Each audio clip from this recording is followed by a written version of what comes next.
Welcome back to the Connors and Ferris High School Sports Show, brought to you by Salvatore's Pizza. On our specialties hotline, our football team, at least part of the football team, from Spencerport, 3-0 after a big win on Thursday night, 28-6 over Brighton. Coach John Dowd joins us now, along with the brothers Mesh, Cam and Connor. Cam, the young sophomore quarterback, and Connor, the senior running back. Big rushing night for the Rangers, which is always part of the recipe when it can be, right, Coach Dowd? About 250 yards rushing. These guys accounted for 135. John, let's start out with this one. This is a battle of unbeatens, you and Brighton. 2-0 going into the game. What did you guys do so well that kind of held them in check, especially defensively? Yeah, I was just going to say it all starts with our defense. We're an attacking, moving defense. Coach Burns, Joe Burns, my assistant coach, has just done a great job game planning and, getting after the kids. And the kids as a whole, they have an attacking mindset and they love to get after it. Our goal was to try and slow down their power counter game, which is what they do well. So we try to take away what they do best. And I thought the kids did a nice job of executing the game plan. Yeah, last night, 17 carries, 90 yards, and a touchdown. Also perfect through the air, 4 for 4 for 51 yards and a score. How vital is the running game to open up the passing game for you and giving you options that you guys don't throw it a lot, but when you do, you can make the big hits? It helps so much, like being able to do both. They never know what to expect. And like when they try to stop the run and the pass is open, and try to stop the pass, runs open, they don't know what to do. They can't stop it. For our Zoom audience, that is Cam, right? Yep. Okay, and then Connor's on the other side. Connor, let me ask you about having your brother on the team for the full season and taking on the role of quarterback in this offense. Did you always think this was possible as a sophomore for him to come up and do this and be at the controls? Yeah, I believe that this would happen since a young age. Something we've always looked forward to, something we've always talked about. Unfortunately, we didn't think it was going to happen, but luckily we did get a season in, and it's just amazing playing next to him, and something we've always thought would happen. I'm glad it did happen because we knew the wins would come once we started playing together, and it's exciting to see it happen. Cam, let me ask you about this offense. This has got to be daunting for any high school player to try to run it, but does a lot of that fall squarely on the shoulders of the quarterback like in most offenses, or is this kind of a shared responsibility to know this intricate system? I think it's a shared responsibility. Everyone's got to do their job. The line's got to do their job. Back's got to do their job, and when we all work together, it works great. John, you're in your 11th season at Spencerport. I'm going to take a big picture look here. There's 15 teams in Class A, and at the time of this taping, there's 3 teams that are 3-0. Spencerport, Irondequoit, Canandaigua. UPrep plays later tonight, so at the end of this week there might be 4. With only 4 teams qualifying for sectionals, is your approach still day to day, or how much do you let the big picture creep in when you're looking at the importance of games and things like that with the pared down sectional field? Sure. Yeah. It has to be a day-to-day kind of thing. Keep the kids focused, keep the coaches focused. If you start looking a week ahead, you get caught, and we don't want to do that. Of course, we knew going into this game that this was a big game for us, that this was one of our tougher opponents, as I think Brockport is next week. And so those are 2 games that we had circled that we knew would be, we told the kids, playoff games. Because, with there only being 2 rounds of sectionals, some of your regular season games now are playoff games. And last night and I think this coming week are definitely games that we look at as playoff games. Is there a big difference between, 4-0 and 3-1? I mean, when you get to the end of the season, 5-1 might not be enough to make sectionals. And is that put pressure on teams, or are you just riding with it, being grateful that there's a season to play? I think a little bit of both. I think everybody has to be grateful that there's a season to play. These kids have been sitting around waiting for this to happen, and I didn't think it was going to happen, and it did. And I'm really glad that, especially for our seniors, that they're getting to play. But I think that at the same time, that you have to be pretty mistake free to make it in. We told the kids, it's 5-0 or 5-1 or 6-0 to get in, and 5-1 may not get you in. So, again, we approach each week to week. We can only control what we can control. And, so we're preparing for Brockport now. Connor, let me ask you about the flow of this game last night. You go up 7-0. Sam Goelli, Thursday night, I should say, a 21-yard touchdown run. They cut it back to 7-6. And then Khalid Beeman with a 6-yard pass for a touchdown from your brother, Cam. At halftime, coach said he'd be okay with 14-6. And then there was a scoreless third quarter, so it was kind of going to his plan. What was the feel at halftime in this ball? It was a tight ball game. What was your thought at halftime? We were confident. We ended the half playing pretty well. We had a turnover early in the first. It kind of got us down a little bit, but we kept our heads up. Going into that second half, we knew no penalties, no turnovers. We win this game. We went in with that mindset.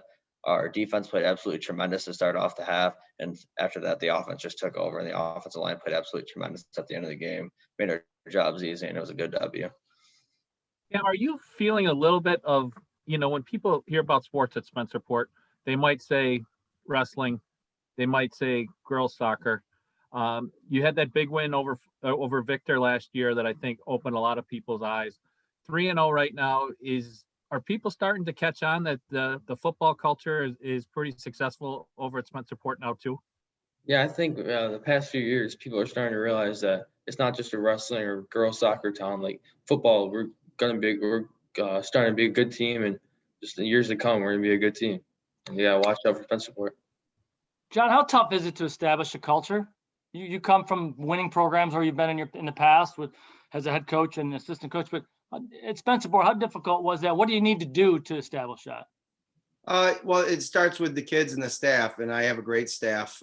Joe Burns, Jason Fokin, Kevin Mantell at the varsity level. Plus, we got a great JV and modified staff.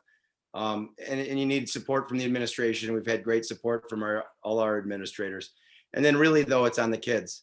And the kids put the work in. And, early on, we really got after them in the weight room. Obviously, we haven't been able to do much, through the pandemic, but the kids, that culture had already been established, and the kids kind of stayed with that on their own at home. But it did take some time for us, I think. The first couple of years, we did some good things, but the wins didn't come till year 3. We had a good breakout year in year 3, and then we leveled off a little bit, and we had some ups and downs. And it takes time, though, I think, to build that. Yeah, I do. I don't know if year 3 was Alton Jones, but I remember Alton Jones being the one where like, okay, this is it. Spencerport they're going to be, and then it kind of fizzled a little bit too. Yeah, so. No, Alton was 4 years ago. He's a senior, I think, now in college. My third year was Jake O'Connell, Austin Coleman, who's now a head coach in the North Country, Devin Pasco, our quarterback's Brian Geringer. We went 6-2 that year. We lost to McQuaid in the first round of sectionals at our place. And that was our first team that really broke through. Connor, one of the cool things this spring, I will say, is it's almost like if you sit home and you're not playing, you almost have a red zone for Section 5 football. So I was bouncing back between games. Your game was one. I had Athena Rondequoit, and I watched a lot of Penfield East last night. When I was watching your game, the one thing you notice is that the field is not lined for football. It looks like it's lined for soccer. And you guys were coming in for that finishing touchdown, and I wasn't sure how close you were to the end zone or anything like that. Is that an advantage for you guys, kind of knowing the lay of the land, or how is down and distance and things like that kind of communicated to the players so that you know what's going on? Yeah, so they had they lined the field orange, which was a little different for us, but it was actually ends up being a benefit. We practiced up there the first few weeks. We all hated it, honestly. But when other teams come in, they don't know what lines are in, out. They're running towards white, blue, yellow lines. But to us, those orange lines, we can tell now. And it does provide an advantage for us. They stepped out of bounds a few times last night on a few key plays and kick returns that helped us out. And those yellow lines at the end of the game, Cleese Beeman scored a 1-yard touchdown at the end of the game.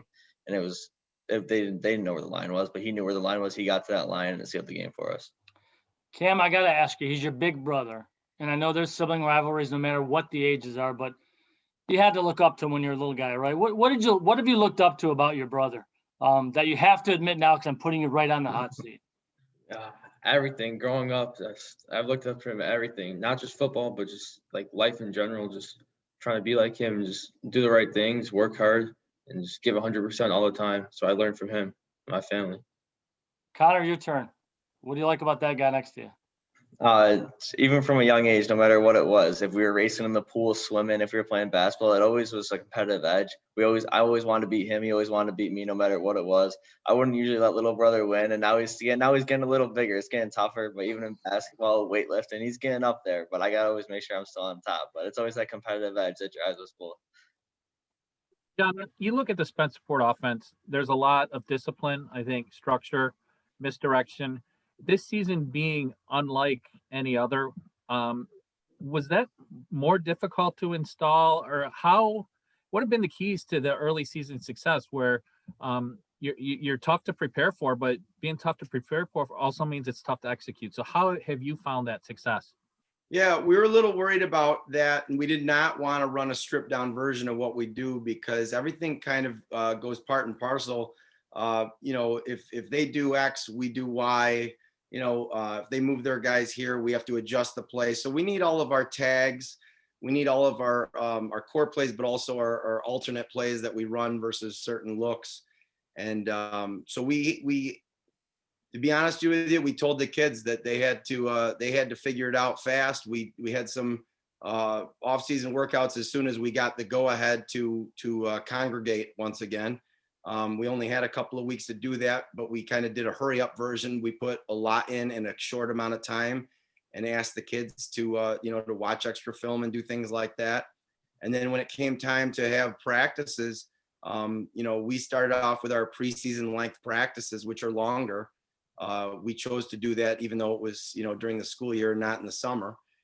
We didn't have true doubles or anything like that, but we kept them on the field for about 3 hours, and we practiced late at night to get the wrestlers to at least most of practice, and our track guys and basketball players too. And I think that paid off because it was hard, it was cold, and they were long practices, but the boys put the time in and were able to kind of play catch up. Well, guys, you're off to a great start, and wish you the best of luck. Coach Dowd, before I let you go, I want to tell you are our G&G Fitness Coach of the Week for not only what you do between the lines for these guys, but what you do to build good young men. And now you've been at this a long time, 23 years, from when you started as an assistant to now. Biggest influences on you as a coach?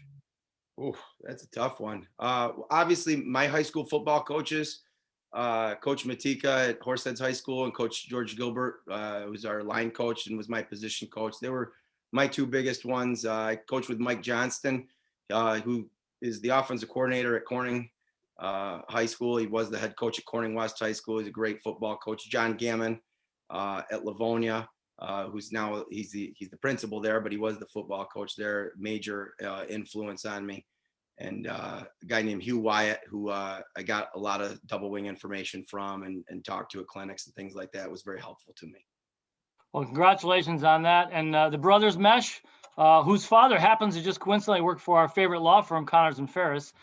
Say hello to your dad for us. And thanks for being on the show, guys.